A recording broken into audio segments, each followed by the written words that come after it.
So hello everyone.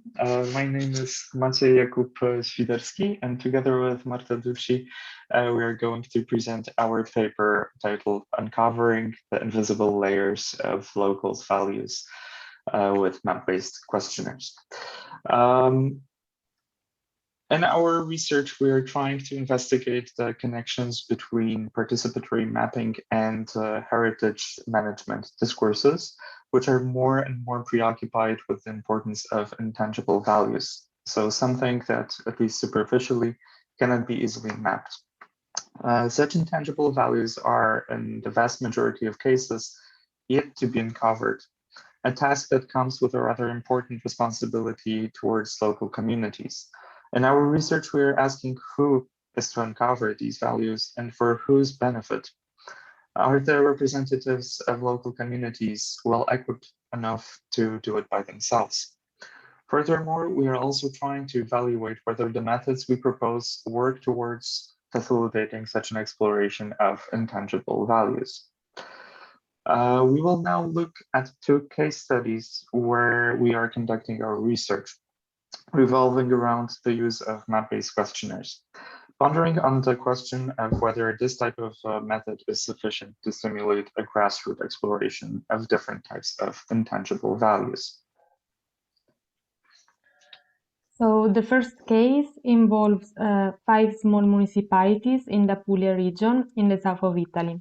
The area is characterized by a rich cultural landscape, which is, to a certain extent, neglected and threatened by ongoing transformations. The questionnaire here aimed to investigate the correspondence between the heritage felt and experienced by the local community and the official heritage defined by the authorities. To investigate this concept, participants were asked to map their own personal heritage, framing it as places of the heart. In this way, participants were freed from the official heritage categories such as archaeological sites, natural sites, or historical buildings, and could express their preference on a more personal basis.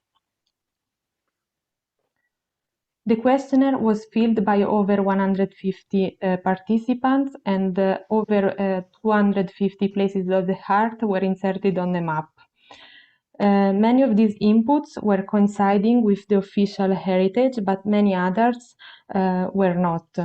Of these, many places were related to personal experiences or memories of the communities.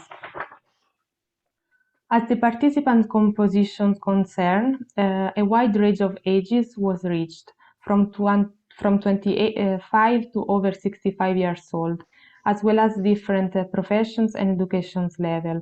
However, the majority of participants had a high education level, 80%, limiting to the remaining 20% the contribution of less educated people, and this, in this case, was the limitation.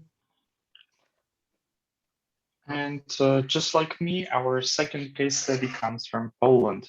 It is the neighborhood of Ursynów, located at the southern edge of Warsaw, the capital city. This area poses another type of challenge from the heritage perspective, as it is composed of a number of large late modernist housing estates, which in total are home to almost 150,000 people. Definitely not a regular area for exploring heritage, which is precisely what attracted us to it. Since the physical landscape is very repetitive and can even be considered boring in its mundanity, most of local values are cherished by the residents deep in their memories and emotions relating to this landscape. The questionnaire was designed to help the locals link these memories and emotions to specific places, which they subsequently placed on the map. And similarly to Marta's case in Apulia, also here we managed to gather slightly less than 150 respondents, but in total they provided a whopping 1,100 answers to which we were able to map. The respondents and their answers covered virtually the entire neighborhood, as you can see on the map to the left.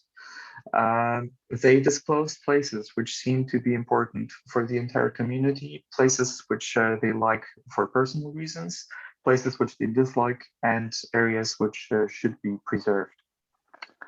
All of these answers were accompanied with short stories, producing approximately 100 pages of raw text. And despite all the positives, we were faced with a very low representation of elderly residents, so those who logically should have been able to share the highest number of memories.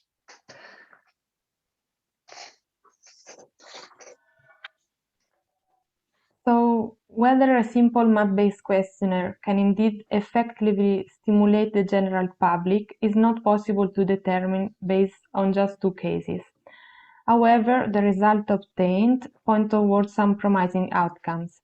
Indeed, the questionnaires prove to be an effective tool to facilitate the sought-after participant self-reflection and open the floor to investigate and represent individual perceptions and values. However, it needs to be pointed out that in both cases, not all the personal values have been represented. It is essential to acknowledge that with this tool, or any other probably, it is not possible to represent all the voices of a community.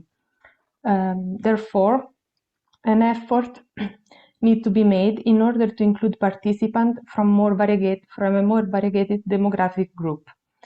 Addressing heritage on a more personal level proved to be engaging for a larger amount of people, and from the feedback given by the respondents, also the tool was found engaging, and they appreciated the obtained representations. However, some participants pointed out that they would like to see their inputs used somewhere.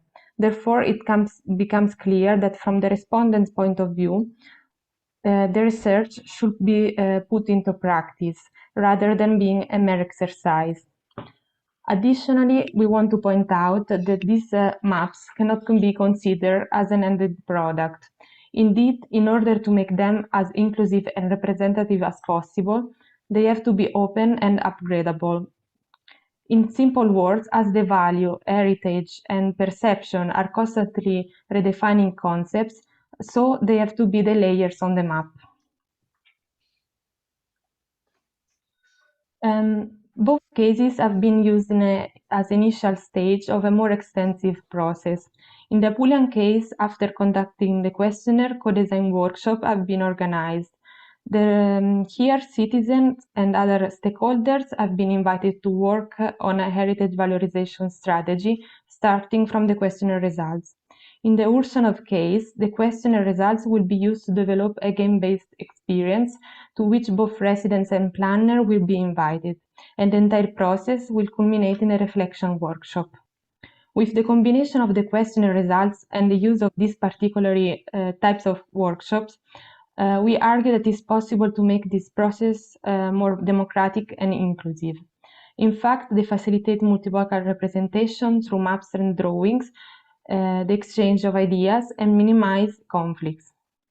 Here we added also some reference we use, but of course in our paper there are more, so if you want to read it.